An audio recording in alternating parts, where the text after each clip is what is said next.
Maya to Unity Part 1.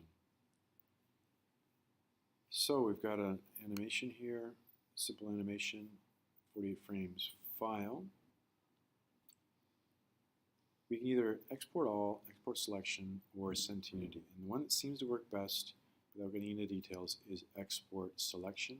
I'm going to go in and make sure that I've got selected what I want to export, and then File, Export Selection. You won't have any animation options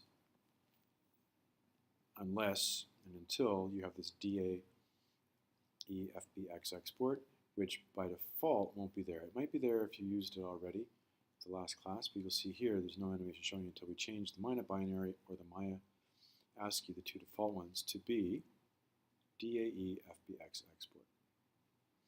Then we can go over and ensure that animation is selected, and again, if you've done baking before, it will be open, but if not, open it up and select Bake Animation.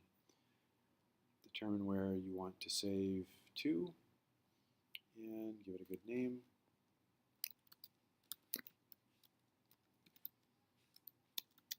And do include your name, please, and export selection. So now move on to part 2, which will be done in Unity.